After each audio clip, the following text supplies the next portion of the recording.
শহীদ ফেলানীকে যখন কাঁটাতারে ঝুলিয়ে রেখেছিল এবং তার যে রক্ত, মাত্র কুড়িগ্রামে রক্ত পড়েনি, সারা বাংলাদেশের জমিনে সেদিন রক্ত পড়েছিল। এবং সেদিনের মাধ্যমে শহীদ ফেলানীকে কাঁটাতারে ঝুলিয়ে রাখার মাধ্যমে পুরো বাংলাদেশকে ঝুলিয়ে রাখা হয়েছিল। বাংলাদেশের সার্বভৌমত্ব সেদিন হারিয়েছিল।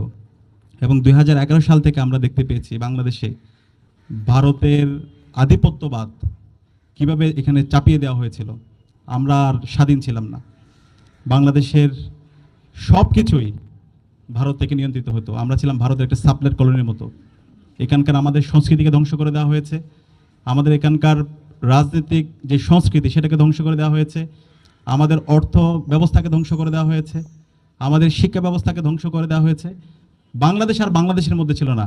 বাংলাদেশে যে ফ্যাসিস্ট হাসিনা ছিল, সে ছিল একটা পুতুল এবং ভারত থেকেই সব কিছু এখানে পরিচালিত হতো। আমাদের সকল প্রতিষ্ঠানগুলোকে একদম ভেঙে চুরমার করে দেওয়া হয়েছিল। বিশ্ববিদ্যালয়ের প্রতিটি হল এক একটা কনসেন্ট্রেশন ক্যাম্প তৈরি হয়েছিল এবং এই কনসেন্ট্রেশন ক্যাম্পগুলো সে দিল্লি থেকেই পরিচালিত হতো। তো গত 16 বছরে যে আজাদির লড়াই, যে সংগ্রাম, সেই সংগ্রামের আমাদের শহীদ ফেলানীর আজকে গর্বিত বাবা এবং মা আছে। তারা গত 16 বছর জুড়ে ফেলানীর বিচারের দাবিতে এবং আধিপত্যবাদের বিরুদ্ধে, আগ্রাসনের বিরুদ্ধে তারা প্রতিবাদ প্রতিরোধ জারি রেখেছেন। তারা চাইলে এই ভারতীয় আধিপত্যবাদ এবং এই ফ্যাসিস্টদের সাথে বিভিন্নভাবে তারা নেগোশিয়েট করতে পারতেন। বিভিন্ন প্রস্তাব ছিল, কিন্তু শহীদ ফেলানীর গর্বিত বাবা মা এবং শহীদ ফেলানীর যেই জেনারেশন, তারা প্রতিবাদ প্রতিরোধ জারি রেখেছে। আজকে যে জুলাই বিপ্লব হয়েছে, এই জুলাই বিপ্লবের লিগাসি কিন্তু শহীদ ফেলানীদের হাত ধরে তৈরি।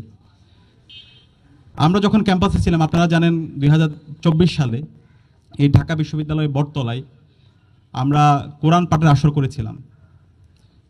এই কোরআন পাঠের আসর যারা করেছিল, যে সমস্ত শিক্ষার্থীরা কোরআন পাঠের আসর করেছিল, সেই সমস্ত শিক্ষার্থীদেরকে এবং সেই ডিপার্টমেন্টগুলোতে বিশ্ববিদ্যালয়ের পক্ষ থেকে শোকজ নোটিশ দেওয়া হয়েছিল। তো আমরা যখন খোঁজ নিচ্ছিলাম এবং আমরা যখন প্রশ্ন করছিলাম তৎকালীন বিশ্ববিদ্যালয়ের ভিসি ফ্যাসিস্ট মাকসুদ কামালকে, তখন মাকসুদ কামাল বলছিল তার কাছে এম্বাসি থেকে দিল্লির তাবেদাররা, দিল্লির দালালরা এম্বাসি থেকে তার কাছে চিঠি পাঠাইছে, এই ঢাকা বিশ্ববিদ্যালয় বটতলায় যে কোরআন তেলাওয়াতের আসর করা হয়েছে, সেই কারা করেছে তাদের বিরুদ্ধে যেন বিশ্ববিদ্যালয় শোকজ, তাদের বিরুদ্ধে ব্যবস্থা গ্রহণ করে, তাদেরকে যেন বহিষ্কার করে। তাহলে চিন্তা করেন, আজকে আমাদের এই বাংলাদেশ, যে বাংলাদেশ আমাদের এই অঞ্চলের মাটিও মানুষের যে সংস্কৃতি, সেই সংস্কৃতি যারা পালন করছে এবং যেখানে 90% অধিক মানুষ হচ্ছে মুসলমান, তারা কোরআন পাঠের একটা আসর করছে, সেই আসর দিল্লির তাবেদাররা সহ্য করতে পারছে না। তারা এখানে চিঠি দিয়ে সেটা বন্ধ করার জন্য শিক্ষার্থীদেরকে বিভিন্ন ধরনের হুমকি ধুমকি দিয়েছিল। এবং এই পুরো ফেসিবাদ জুড়ে বাংলাদেশের এই সকল গণহত্যা, শিশু হত্যা এবং বাংলাদেশের প্রতিটি জায়গায় যে মানবাধিকার লঙ্ঘন হয়েছে, এই সকল কিছুর সাথে এই ভারতীয় আধিপত্যবাদ জড়িত আছে।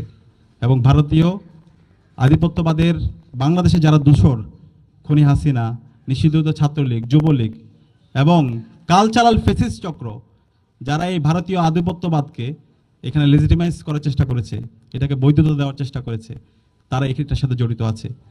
এবং এই জুলাই বিপ্লবে কিন্তু আমাদের স্লোগান, কমন কয়েকটা স্লোগান ছিল। সেই স্লোগানের মধ্যে অন্যতম একটা স্লোগান হচ্ছে দিল্লি না ঢাকা, ঢাকা ঢাকা, গোলামি না আজাদি, আজাদি আজাদি, ভারত না বাংলাদেশ, বাংলাদেশ বাংলাদেশ। তো এই যে আজাদির লড়াই, সেই লড়াই আমরা আমাদের এই জুলাই বিপ্লবের মাধ্যমে আমরা একদম পূর্ণাঙ্গ আমাদের লড়াইটা আমরা শুরু করেছি। এবং এই জুলাই বিপ্লবের